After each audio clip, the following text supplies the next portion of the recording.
to First B's Peter and the Wolf. We have taken the music and story of Sergei Prokofiev's Peter the Wolf and listened to it many times. And then we've come up with our own instruments to tell the story of Sergei Prokofiev's Peter and the Wolf. So let's begin. The part of Peter will be heard as the woodblock.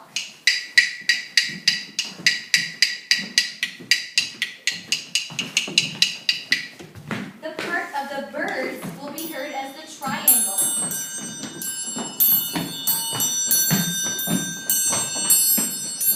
The part of the duck will be heard as the finger symbols.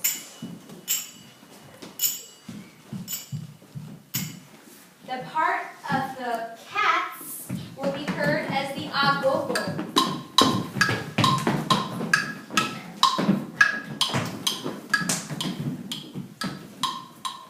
The part of the grandmama will be heard as the gong.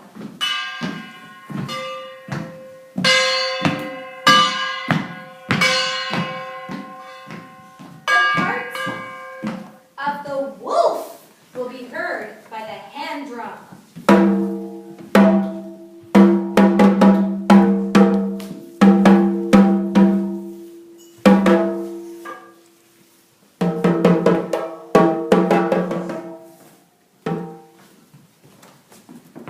The part of the hunter will be played by the claves.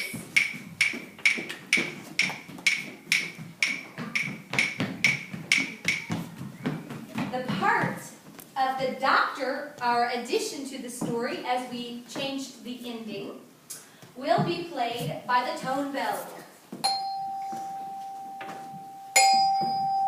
And here's the doctor practicing his surgery that he's going to perform at the end of our story.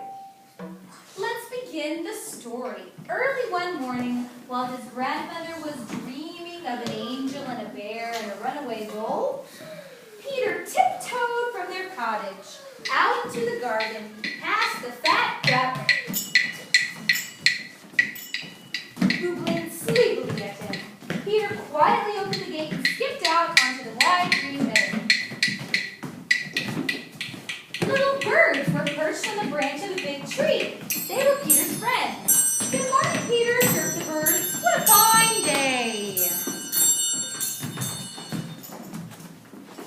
When the duck saw that Peter had not closed the gate, he roused himself and began waddling out of the garden into the meadow. How nice to start the day with a swim in my very own pond, he thought. The little bird and the duck were friends, but sometimes they liked to tease each other. The birds flew down onto the grass and said to the duck, "What kind of a bird are you if you can't fly?" The duck quacked back, "What kind of a bird are you if you can't swim?" "You can't fly," twittered the bird. "You can't swim," quacked the duck.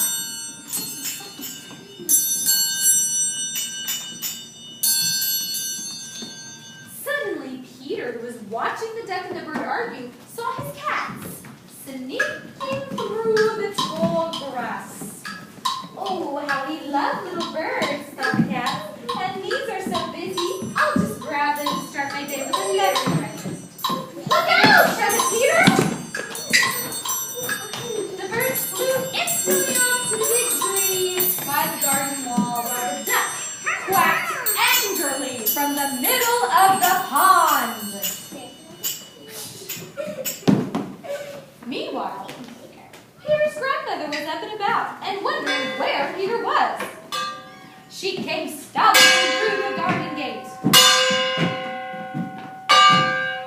"How many times must I tell you not to go into the meadow alone and always close the garden gate? What would you do if a wolf came?" "I'm not afraid of a wolf," said Peter. "Silly boy, a wolf is dangerous." The grandmother led Peter back to the garden, locked the gate, and went into the cottage. And then danger came. Out of the trees across the meadow, a big, hungry wolf crept through the tall grass.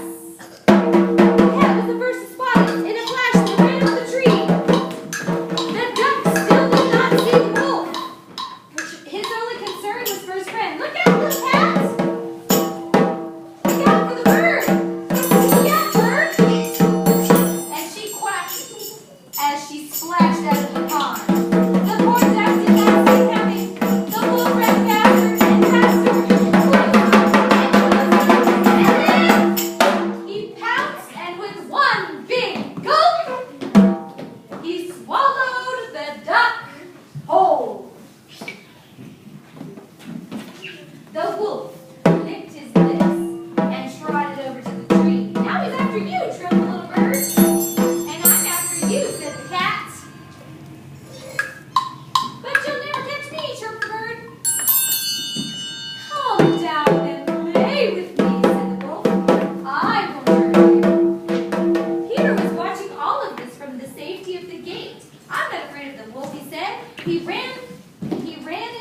Each got the rope and climbed up and swung himself into the tree. And he whispered to the birds, "Fly down and circle around the wolf's head, but be careful, don't get too close." The little birds swooped near the wolf's head and then flew off again. "How dare you tease me," said the wolf. Again and again the little birds fooled the wolf.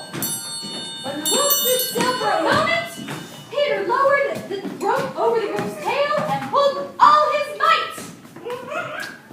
With all his might, and he caught the wolf. The beast fell down in a heap, exhausted and defeated.